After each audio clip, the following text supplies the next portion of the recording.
ఈ వాట్సాప్ ఎవడు కనిపెట్టాడు కానీ అది గుడి కట్టాలరా బాబు.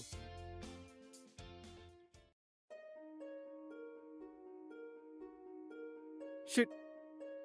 చదవక ముందు నీట్గా ఫోల్డ్ చేసి టేబుల్ పైన పెడతారు, చదివాక ఇలా విసిరేస్తారు. పాపం న్యూస్ పేపర్. అది కాదురా పాపం, ఇప్పుడు మనం చేసేది అన్నిటికన్నా పెద్ద పాపం. ఏంట్రా ఏమైంది? Every year 32 billion metric tons of carbon dioxide release అవుతుంది. వెహికల్స్, ఇండస్ట్రీస్ వల్ల వచ్చే గ్రీన్ హౌస్ గ్యాసెస్ వల్ల ఎర్త్ టెంపరేచర్ ఎక్స్ట్రీమ్గా పెరిగిపోతుంది. ఈ ఎక్స్ట్రీమ్ టెంపరేచర్ వల్ల every year sea level 0.7 inches పెరుగుతుందంట. దాదాపు 1,50,000 మంది ఎవ్రీ ఇయర్ ఈ టెంపరేచర్ వల్ల చనిపోతున్నారా. ఒక ప్రైవేట్ సర్వే ప్రకారం 2050 కల్లా 25% జాతులు సజీవంగా అంతరించిపోతాయంట. అదే జరిగితే చివరికి మనం తినే తిండి కూడా పాయిజన్, పెస్టిసైడ్స్తో పండించేదే. మట్టి కూడా విషమైపోతుంది. ఎలా బతకాలో తెలియక సృష్టిని నాశనం చేయడానికి పుట్టిన ఒకే ఒక్క జాతి మానవ జాతి. అబ్బా, మనలాంటి అబ్బాయిలు బ్రతకడానికి హోప్ మాత్రం ఈ సృష్టిలో ఉన్న అందమైన అమ్మాయిలేరా.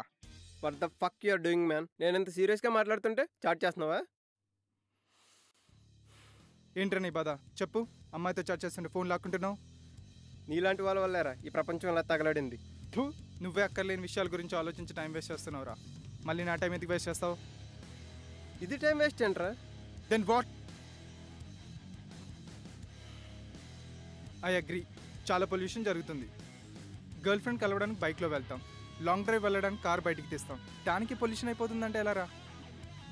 మార్నింగ్ లేచిన దగ్గర నుండి రాత్రి పడుకునేదాకా మనం వాడే ప్రతి వస్తువు ఇండస్ట్రీస్లో మ్యానుఫ్యాక్చర్ అయ్యేవే. వాటి నుంచి పొల్యూషన్ వస్తుందంటే ఎలారా? అలాగని బట్టలు వేసుకోకుండా బైక్ నడపకుండా ఉండాలి చెప్పు. నువ్వు ఆలోచించాల్సింది అది కాదు. ఈ ఈథేన్ కార్బన్ డైఆక్సైడ్ వల్ల క్లైమేట్ పొల్యూట్ ఎందుకు అవుతుంది? మన హ్యూమన్ బాడీకి ఒక్క ఆక్సిజన్ ఎందుకు కావాలి? ఆ గ్రీన్ హౌస్ గ్యాసెస్ని ఆక్సిజన్లా ఎలా ట్రాన్స్ఫార్మ్ చేయొచ్చు? ఇలా నువ్వు ఆలోచించాల్సింది. ఇది నీ ముందున్న ఛాలెంజ్. నీ ముందున్న ఛాలెంజ్ని ఫేస్ చేయలేక దద్దమ్మలాగా ఏ పని చేయకుండా కూర్చోమంటున్నావు? ఇది ఎంత ఫనీగా ఉందంటే, చెట్లు నరికేసి వాటితో పేపర్ తయారు చేసి ఆ పేపర్ పైన సేవ్ ట్రీస్ అనే స్లోగన్ రాసినట్టుంది. అరే, వర్షాలు పడక పంటలు పండక ఏదో రైతులు పెస్టిసైడ్స్ వాడితే దానికి నెల విషయమైపోతుంది అంటున్నావు. నాకు ఒక డౌట్, ఆ పాయిజన్ వచ్చింది కూడా ఆ మట్టి నుంచి కదరా? మనమేం పెస్టిసైడ్స్ వేరే ప్లానెట్లో తయారు చేసి ఇక్కడ తెచ్చి వాడట్లేదుగా. వీలైతే ఆ పాయిజన్ పవర్ ఎలా తగ్గించాలో ఆలోచించు.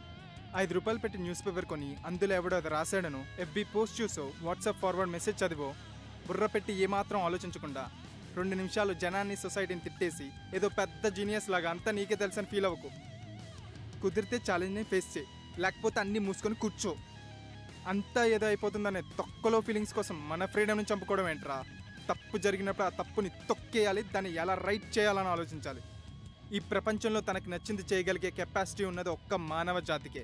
దయచేసి దాన్ని చెడగొట్టకండి.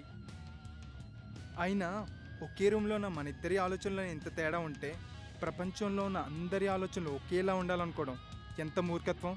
ముందు అందులోంచి బయటికి రా.